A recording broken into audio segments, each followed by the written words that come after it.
Welcome to the Coffee Break Show. Today, I wanted to have a conversation with you by myself. So I set this up so that you and I could have a little bit of a talk about whether somebody's actually trying to persuade your thinking, whether you think that your thinking is reasonable, or are you being manipulated? So today we're going to be talking about that on the Coffee Break Show, and I'll be right back because y'all know we got to hear the music. See you in a minute.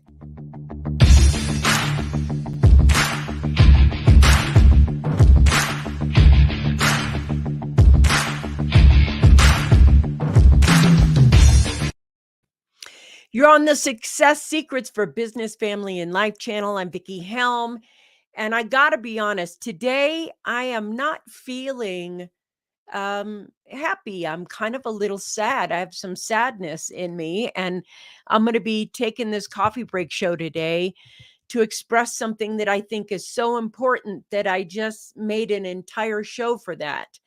And I went to bed last night and I couldn't sleep well because I was looking at something that I saw on the news. And so, what happens when I see something on the news is I check both sides of the story. So, I went to, the Republican news sites, and then I went to the Democratic news sites. And of course, we were all looking on the show and we were all looking at results. But what I noticed was a conversation that really broke my heart. It broke my heart so much that I stayed with it overnight. Like I'm near tears about this. And what I noticed was there was a conversation about what happened to Nancy Pelosi's husband, who is 82. They broke into his house and they were going to kidnap him in order to wait for Nancy Pelosi. And thank you, Stephanie, for being here. I see you. I love you too, my friend. Thank you for being here. So, what ended up happening was I was looking at all this politics and this mayhem that was happening from this Nancy Pelosi attack. And I want to say it is awful to see this political attack happen.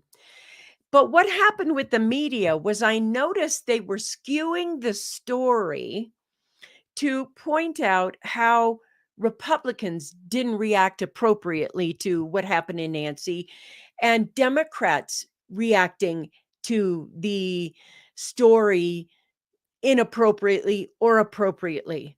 And what happened was it became this political tool that they were using, this attack on Nancy Pelosi. This was a political tool that the media was engaged in because everybody was shocked.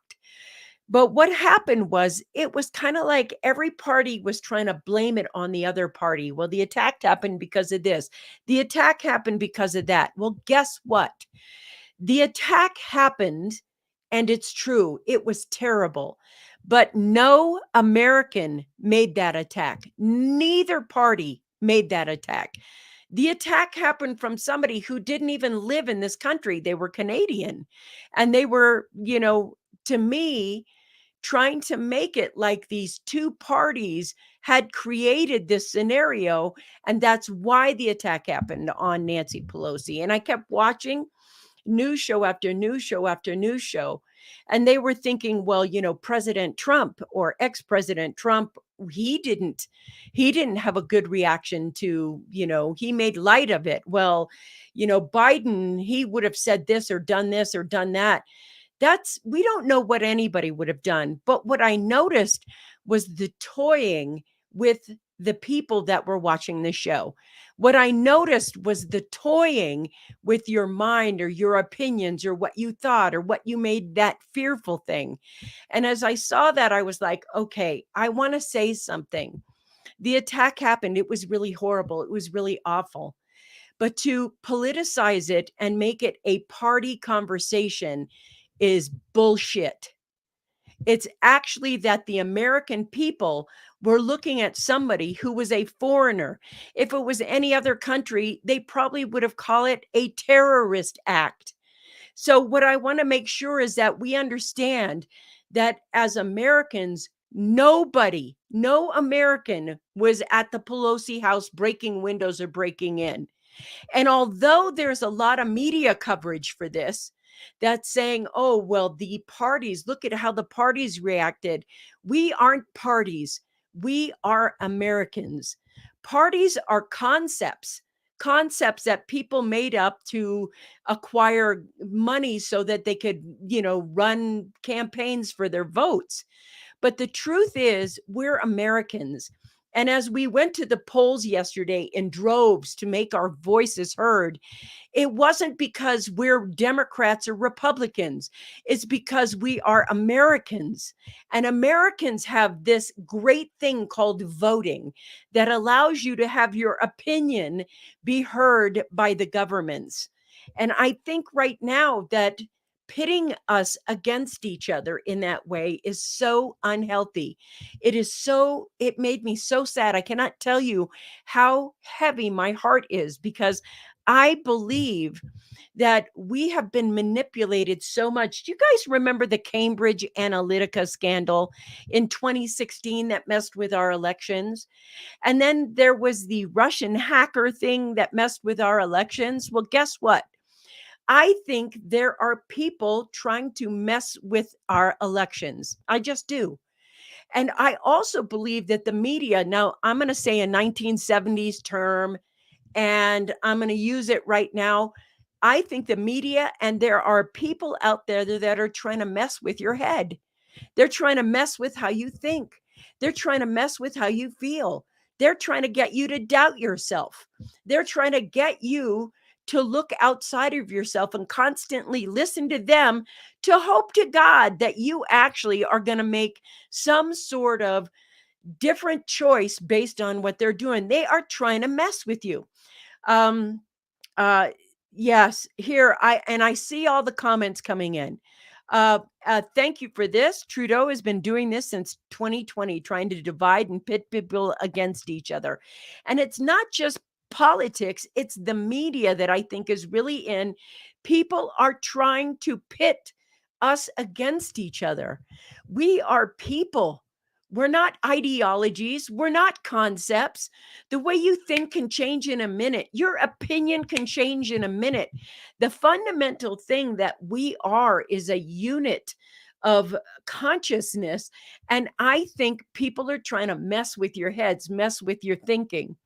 Um, I'm not sure who this is. The fact that women lost the right to have reproductive choices in a lot of America makes me feel sad for American women. I'm not sure who that is. I'm going to say I agree with that. I'm not sure what's happening. Thank you, Stephanie, for this. And the truth is, being covered up by sponsored news. I get that. And I'm totally with you on that, Tiffany. Thank you for saying that. Now, here's what I want to say. For me, it has gotten to the point where I don't want to sit behind the iron curtain here and pretend that my voice doesn't need to be heard, or that I can't make a difference in the world because I'm only one person with one little show, with one little message. And so I've decided to do something about it. And I want to tell you, I'm really choked up about this, because the pitting of the media and the pitting of the truth not being spoken, and me not saying anything about it, I feel like a coward, I guess. And for me, um, thank you for this. I'm not sure who this is, but man, I needed to hear this right now.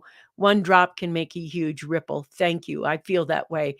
So I want to make a huge ripple, and I'm going to start to go back live every single day.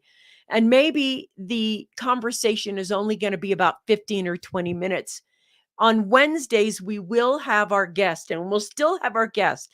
I'm still going to bring you the best experts from around the world, as I've been doing for, I don't know, 600 shows almost in 5 years, or however long it's been right now. I'm committed to bringing that to you every single Wednesday. But every single day, I just want to have a chat with you, because I want you to remember that you are your most powerful ally, and your mind is your most powerful gift. And as long as people are messing with your mind, as long as people our governments have our governments are narcissistic. Our media is narcissistic in that way. And I think the conversations that we need to have so that we can go ahead and have a brighter future means that you have to take your power back. And having to take your power back right now while media has gone absolutely crazy. And I say this because I'm broadcasting live right now. I'm broadcasting live. That makes me part of the media. And I want to be able to represent that part with the utmost honesty and authenticity as I can. And in order for me to do that, the only thing I can share with you is the tools that I use to help me build my discernment muscle so that when I look at something, I have some sort of view of it that has me involved and not me just being led down some road by some party that I like to be with. To me, it's gotten to the point where the Democrats and the Republicans are like football teams. What side of the football team are you on? I'm a proud independent American voter. And the reason I am an independent American voter is because I think both parties are corrupt. Not, oh, the Republicans are not corrupt and the Democrats are. The Democrats are not corrupt, but the Republicans are. I think that is how the media can skew your thinking. And it's not just the media that is trying to mess with our minds. It's also some of the hacking that happens where we have things like Cambridge Analytica. I don't know if you guys remember the Cambridge Analytica scandal, but essentially that it messed with our elections because and they got kicked off of Facebook, but the whole plot was to control your position and how you thought, what you were going to vote for. And I know in our hearts we think, I'm going to vote for this person, and I know why I'm going to vote for this person. They vote for this, and they believe in that, and there is an attack on what looks like a candidate, but the attack isn't on the candidate; it's on you. It's on the attack is happening to you. It's happening in a way that is creating violence all over the United States. We have riots breaking out and people being shot and all kinds of violence like we've never heard before. And I think because we have lost not just some fundamental values, but fundamental discernment. You know, what is it that JFK Jr. said? It was the let's not seek the Democratic a solution. Let's not seek the Republican solution. Let's seek the American solution. And I think that although that was an American saying, that can be for any government anywhere. Let's seek the solution that helps benefit most people. And as far as the media goes, sometimes you have to protect your mind. And that means all that doom scrolling that we do, that doom scrolling, who's the latest, whatever that is, we may want to stop that for a bit. And any of the sunshine news that's always just sunshine ahead of all the time, that may be something that I believe might be a way that we take back our minds. So, how do we take back our minds? For me, reading is absolutely a key point of taking back your mind. And I don't mean just reading blog posts, but let me tell you something. There is no way you're going through that TikTok and you're just going through the slides of those reels and those shorts and those TikToks, and you're just going at a mile a minute, looking. And you go into this delta state where you just everything goes in, or is it alpha state? I forget which state it is, but you receive all that information without question. What happened to thinking for ourselves? What happened with saying to ourselves, huh, this doesn't feel right to me. Something isn't right. What happened to our own personal investigation where we have learned or saw things? I think there is so much absolute blindness going on that we're scrambling for any semblance of a kind of order to our lives. And what I know for myself is there's nothing out there can bring order to my life if I don't have order in here in my life. And so when I go live, it's probably only going to be for 15, 20 minutes max. And then on Wednesday, we'll do the same hour guest because that's the way I want to do this. But what I want to do is to be able to take up the shovel and try to move some of the crap that's being fed to us out of the way. I'd like to make a connection with my audience that says, this is how we think for ourselves. And I think the only way to take your power back is for you to want to take your power back. And that means whatever sense of belonging that we get by being part of a party might not be the healthiest thing for us moving forward. There's some power in being an independent that has their own views of things that are values for them. In other words, I don't want somebody to tell me what my values are. Today, I know that I want to say congratulations to the state of Massachusetts. And Maura Healey, congratulations. It's a big move for you. And I want to thank everybody who went out and voted, who made their voice heard. And I want you to know that doing that is the American solution. It's not the Democratic solution or the Republican solution. It's the American solution. It's your American right. It's a privilege to be able to do that. It protects our freedom. And together as Americans, I'd like us to move forward. And maybe I'm just one person that says, how can humanity move forward as one people? And how can we understand each other better? And how is it that we can still value each other, even though we have opposite opinions?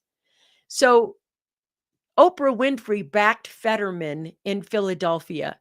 And one of the greatest things I heard Mehmet Oz say was, I still respect Oprah. She's a great person. And I've always, I respect that we have differences in our politics. And that's fine. We can have differences in our politics. But remember, we're still Americans and we are being manipulated by outside forces.